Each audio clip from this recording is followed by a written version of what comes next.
उसने पूछा, मौसी कहाँ जा रही हो?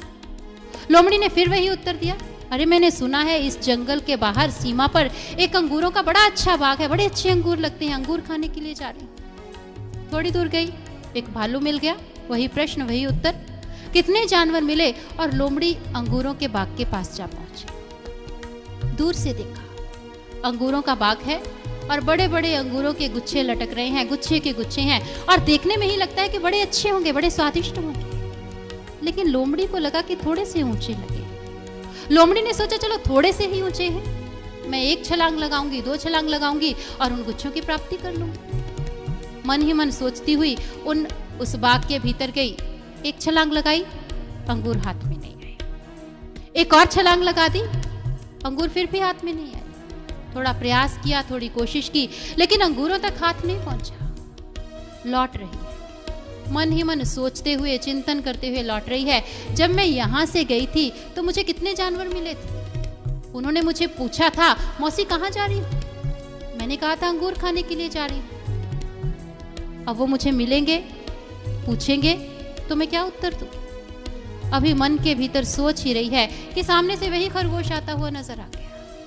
आते ही खरगोश ने पूछा, क्यों मौसी, अंगूर खा लिए? लोमड़ी एकदम हड़बड़ा गई, हाँ हाँ खा लिए, अंगूर खा लिए। खरगोश ने कहा, बस अकेले ही खा लिए? अरे हमें भी तो लेकर चलो, हम भी तो देखिए अंगूर कैसे हैं, हम भी अंगूरों को खाएंगे। अब लोमड़ी फंस गई।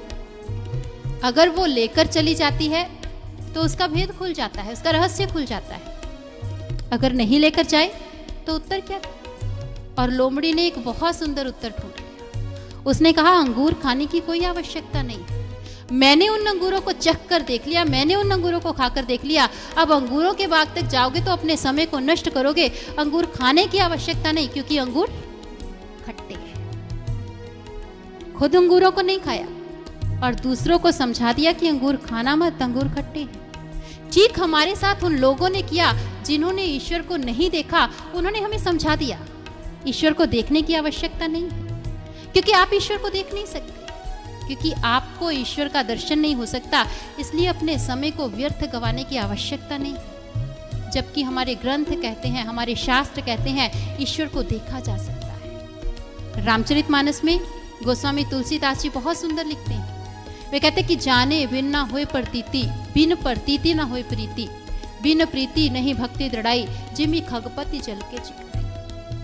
उन्होंने कहा, जाने बिन ना होए प्रतीति, जब तक आप ईश्वर को जानते नहीं, जब तक आप ईश्वर को देखते नहीं, आपका उस पर विश्वास नहीं हो सकता। एक साधारण इंसान पर ही हम विश्वास नहीं कर सकते जब तक हम उसे देख नहीं लेते। जैसे मान लीजिए आप अपने घर के भीतर हैं, आपके घर में आपके टेलीफोन पर किसी की कॉल आई, आपने उसे अटेंड किया और पहली हलो में ही आप समझ गए कि किसी ने रॉन्ग नंबर डायल कर दिया है। फिर भी आपको बातें अच्छी लगी, आपने उन बातों को सुना, उनका उत्तर दिया। आपको लगा कि सामने वाला कितना सुलझा हुआ व्यक्ति है, कितना सुलझा हुआ। आपको अच्छा लगा, आपने उस व्यक्ति का फ़ोन नंबर ले लिया। अब कभी आप फ़ोन कर लेते हैं, कभी उस व्यक्ति का फ़ोन आ जाता है। आप अपनी अच्छी बातें शेयर करते हैं, अपनी बुरी बातें शेयर कर लेते हैं, अपनी अच्छी घटनाओं को उसे बताते हैं और वो व्यक्ति अपनी बातें शेयर करता है। मतलब एक अच्छी सी फ़ोन फ्रेंडशिप की शुरुआत आपके बीच में होती है। समय बीत गया, आपकी फ़ोन के माध्यम से वार्तालाप हुई, बातचीत हुई, लेकिन आप एक दूसरे से मिले नहीं। एक दिन उस व्यक्ति का आपके पास फ़ोन आया। उस व्यक्ति ने आपसे कहा कि देखिए भाई साहब, मैं बड़ी मुसीबत में फंस गया, कल शाम तक मुझे किसी भी कीमत पर 50,000 रुपये चाहिए, हर हालत। अगर ये 50,000 कल शाम तक मुझे नहीं मिले तो मैं कंगाल हो जाऊंगा, बर्बाद हो जाऊंगा। देखिए हमारी इतनी अच्छी दोस्ती है, इतने अच्छे से आप मुझे समझते हैं, मैं आपको समझता हूँ। आप कृपया प्लीज़, मैं आपको ये एड्रेस देता हूँ, पता देता हूँ, आप इस एड्रेस पर प्लीज़ मुझे कल शाम तक 50,000 भिजवा दीजिए। क्या करेंगे आप? 50,000 भिजवा देंगे? आप 50,000 नहीं भिजवाएंगे। और अगर कभी आपके मन के अंदर आता भी है कि व्यक्ति कितना सुलझा हुआ, कितनी अच्छी बातें थी, इसकी मदद करनी चाहिए, तब भी आप क्या करते हैं? आप उस एड्रेस पर जाते हैं, आसपास के लोगों से मिलते हैं, पता करते हैं ये व्यक्ति कैसा है, किस तरह का ये व्यक्ति। और जब आपको लगता है कि पड़ोसियों से उत्तर मिल गया, अड़ोस पड़ोस से उत्तर मिला कि व्यक्ति वाकई बड़ा नेक इंसान था, अच्छा इंसान था, लेकिन कुदरत की मार, बड़ी भयंकर मार पड़ी। अगर कल तक 50,000 नहीं मिले तो बेचारा सच में बर्बाद हो जाएगा। अब क्या करेंगे आप? आपने पड़ोसी के हाथ में 50,000 दिए, जाओ उस व्यक्ति तक पहुंचा दो। आप ऐसा भी नहीं करते। आप क्या करेंगे? आप स्वयं उस व्यक्ति के घर जाएंगे, उस व्यक्ति से मिलेंगे, बातचीत करेंगे, और जब आपने उस व्यक्ति से मिलकर उससे बातचीत की, आपकी संतुष्टि हो गई, तो आप 50,000 क्या, आप 1,00,000 देने के लिए तैयार हो जाएंगे। पहले नहीं, अब दे सकते हैं, क्योंकि पहले आपने उस व्यक्ति को जाना नहीं था, अब आपने उस व्यक्ति को जान लिया, अब उससे मुलाकात हो, अब उस पर विश्वास हो। एक साधारण इंसान पर आप विश्वास करना चाहते हैं, आप उसे देखते हैं, मिलते हैं, बातचीत करते हैं, आपका विश्वास बनता है। और जहां तक ईश्वर की चर्चा है, तुलसीदास जी ने कहा, जाने बिन ना होए प्रतीति। जब तक जानोगे नहीं तब तक विश्वास नहीं। बिन प्रतीति ना होए प्रीति। जब तक विश्वास नहीं है तब तक प्रेम नहीं। बिन प्रीति नहीं भक्ति दृढ़ाई। जब तक प्रेम नहीं है तब तक भक्ति दृढ़ नहीं हो सकती, तब तक भक्ति मजबूत नहीं हो सकती। मन के भीतर भक्ति दृढ़ होती है, भक्ति मजबूत होती है जब ईश्वर का साक्षात्कार अपने अंतर जगत में कर लेते हैं, जब प्रभु का दर्शन अपने अंतर जगत में कर लेते हैं।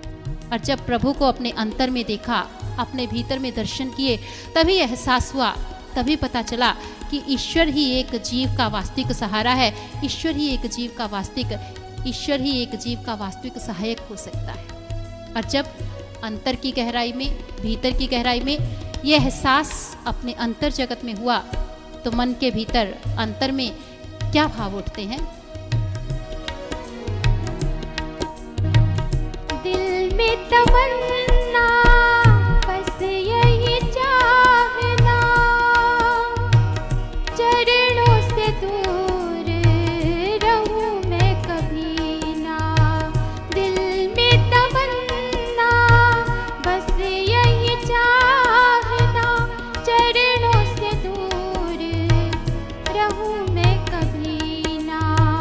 चरणों से दूर रहूं मैं कभी ना। दासों का तेरी दास कहाँ हूँ, हर पल तेरी सेवा कमाऊँ, हर पल तेरी सेवा कमाऊँ। तुम तो प्रभु हो दया के सागर, तुम तो प्रभु हो दया के सागर। मुझे पे दया दातार करो, हे जगपालक सृष्टि के मालिक, हे जगपालक सृष्टि के मालिक। दिल में तमन्ना बस यही चाहना, चरणों से दूर रहूं मैं कभी। मन के अंदर एक ही इच्छा, दिल के अंदर एक ही भाव कि प्रभु के चरणों का जो आश्रय मिला है, जो सहारा मिला है, उस आश्रय से, उस सहारे से कभी दूर ना हो। वो आश्रय जीवन के भीतर निरंतर बना रहे। तुलसीदास जी प्रभु के चरणों में एक प्रार्थना रखते हैं। तुलसीदास जी ने प्रभु के चरणों में वंदना रखी, कामे ही नार प्यारी जिमी, लोभे ही प्रिय जिमि दाम, तिमि रघुनाथ निरंतर प्रिय लागो हूँ मोहि राम। प्रभु के चरणों में प्रार्थना रखी, हे प्रभु, जैसे एक कामी व्यक्ति को नारी प्रिय होती है और जैसे एक लोभी व्यक्ति को धन प्रिय होता है, ऐसे मुझे आप निरंतर प्रिय रहें, आप मेरे मन में निरंतर बसे रहें। प्रभु ने प्रश्न कर दिया, तुलसीदास, तुमने एक कामी व्यक्ति की इच्छा जाहिर कर दी, तो एक लोभी व्यक्ति की क्यों? मन के भीतर मेरी कामना बनी रहे, यही क्या काफी नहीं? तुलसीदास जी ने कहा, नहीं प्रभु, अधूरी है।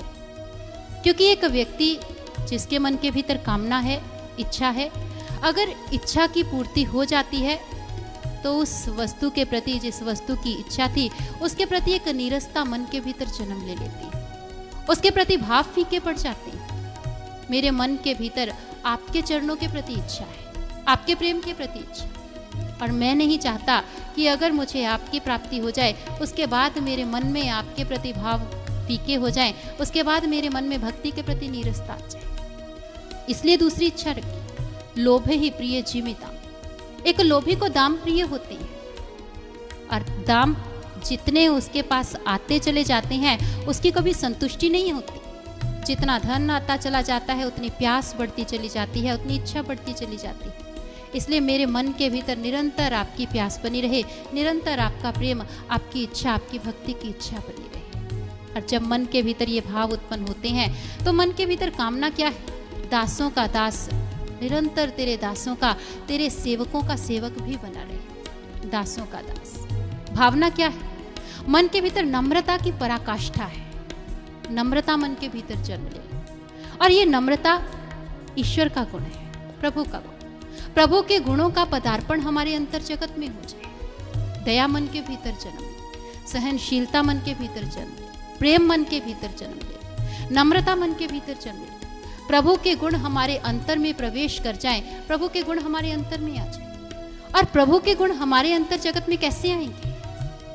हमने किसी व्यक्ति के विषय में सुना, एक व्यक्ति हमारे पड़ोस में रहता है, बड़ा अच्छा है, बड़ा नेक इंसान है, बड़े गुण उसके पास है, प्रत्येक व्यक्ति उस पर विश्वास करता है, प्रत्येक व्यक्ति का विश्वास पात्र है। हमें लगता है कि हम क्यों नहीं, हमें लगता है कि उस व्यक्ति के गुण हमारे भीतर क्यों नहीं आ जाते। हम उन गुणों को सीखना चाहते हैं। कैसे सीखेंगे? उसके बारे में पढ़कर, उसके बारे में सुनकर, उसके बारे में बोलकर, पढ़कर, सुनकर, बोलकर हम उसके गुणों को नहीं सीख सकते।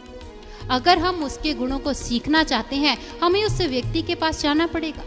हम 8 दिन, 10 दिन, कुछ समय उस व्यक्ति के पास रहेंगे, उससे, उसके व्यवहार को, उसके आचरण को देखेंगे और धीरे धीरे वो गुण हमारे व्यक्तित्व का हिस्सा बनते चले जाएंगे। एक तथ्य है, इंसान जैसी संगति करता है, इंसान अपने भीतर वैसे गुणों को ग्रहण कर लेता है। अच्छी संगति के भीतर गया, अच्छे गुण ग्रहण कर लिया। बुरी संगति के भीतर गया, बुरी बातों को ग्रहण कर लिया। चाहे अनचाहे कुछ ना कुछ अवश्य ग्रहण कर लेता है।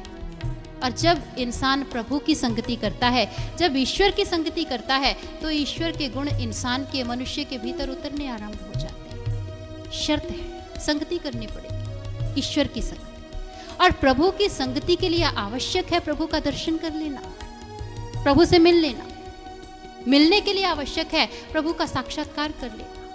जब एक जीव ईश्वर का साक्षात्कार अपने अंतर जगत में करता है, अपने भीतर करता चला जाता है और उसे अपना अभ्यास बना लेता है, फिर इंसान के भीतर ईश्वर के गुणों का पदार्पण होता है। फिर ईश्वर के गुण इंसान के, मनुष्य के व्यक्तित्व का हिस्सा बनना आरंभ हो जाते हैं, मनुष्य के जीवन का हिस्सा बनना आरंभ हो जाते हैं। और यही परिवर्तन है, एक मनुष्य के जीवन का परिवर्तन। हमारे भीतर की कामनाएं, हमारे भीतर का क्रोध, हमारे भीतर के विकार, हमारे भीतर का अहंकार, हम इनसे निजात अवश्य पाना चाहते हैं, लेकिन मार्ग नहीं जानते। जब तक ईश्वर का दर्शन हम अपने अंतर जगत में नहीं कर पाते, तब तक हम इन विकारों से निजात नहीं पा पाते। ईश्वर अंतर जगत में उतरता है, भीतर के दुर्गुणों से मुक्ति प्राप्त होती है और भीतर सद्गुणों का पदार्पण होना आरंभ हो जाता है, भीतर सद्गुण आने आरंभ हो जाते हैं।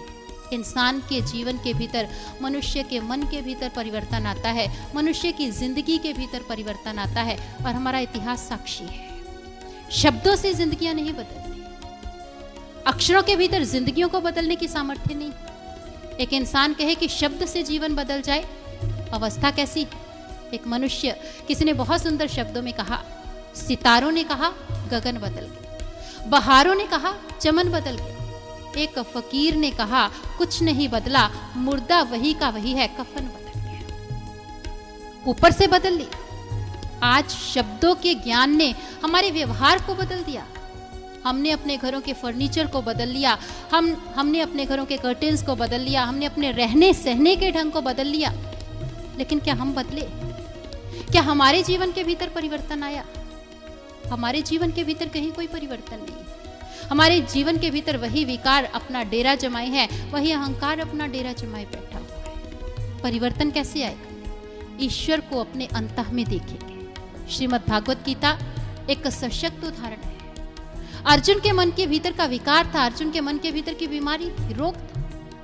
अर्जुन को मोह हो गया अपने संबंधियों के प्रति, अपने भाइयों के प्रति, भीष्म पितामह के प्रति, अपने गुरु कृपाचार्य के प्रति, गुरु द्रोणाचार्य के प्रति। अर्जुन ने अपना गांडीव रखा, रथ के पिछले हिस्से में चला गया, मैं ये युद्ध नहीं कर सकता। और हम कहते हैं भगवान कृष्ण ने अर्जुन को गीता का उपदेश दिया, अर्जुन ने गीता के उपदेश को ग्रहण किया, और जिस वक्त गीता के उपदेश को ग्रहण किया अर्जुन के जीवन के भीतर परिवर्तन आया। अर्जुन ने कहा, भगवान मेरे जीवन के भीतर नष्टो मोहा समृतिर्लब्धा, मेरा मोह नष्ट हो गया, अब मुझे बताइए किससे मुझे युद्ध करना। लेकिन क्या इतनी कहानी है?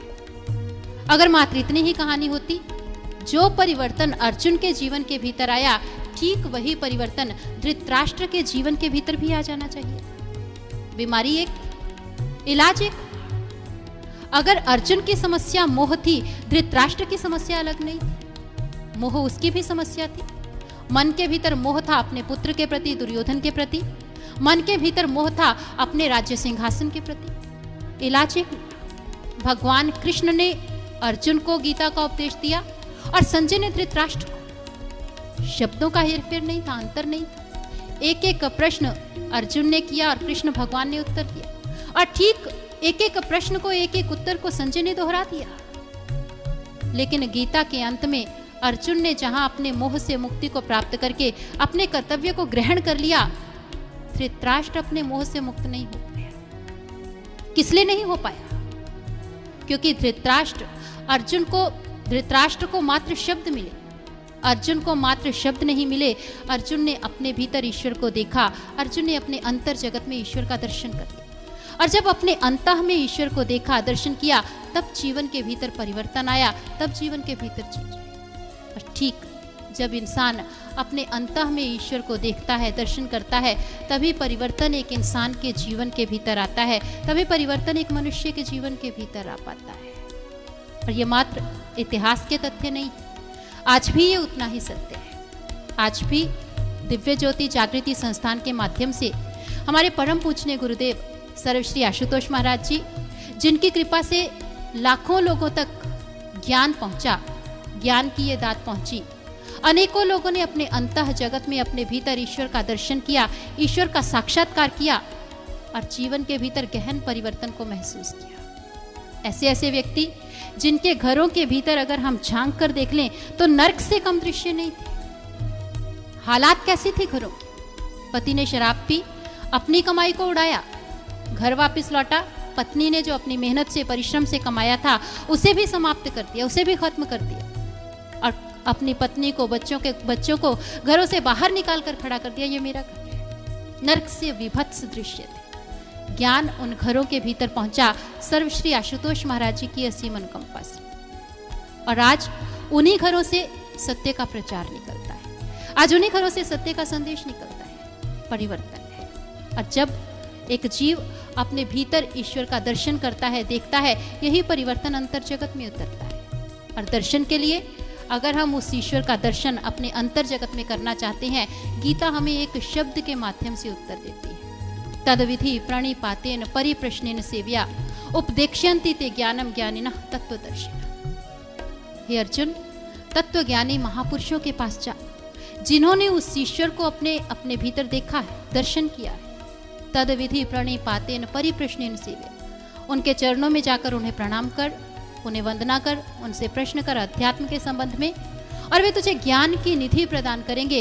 वे तेरे अंतर में उस ईश्वर को दिखा देंगे, तेरे अंतर में उस ईश्वर का दर्शन करा देंगे। और जब ईश्वर को अपने अंतर जगत में देखा, दर्शन अंतर जगत में किया, तभी एक भक्त अपने भाव ईश्वर के चरणों में रखता है।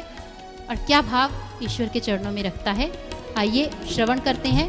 और इसके साथ ही मैं अपने विचारों को विराम दूंगी, और आइए श्रवण करते हैं इन भावों को और अर्पित करते हैं प्रभु के चरणों में। हे जगपालक, सृष्टि के मालिक, हे जगपालक, सृष्टि के मालिक, विनती मेरी स्वीकार करो, दे दो शरण अपने चरणन में, दे दो शरण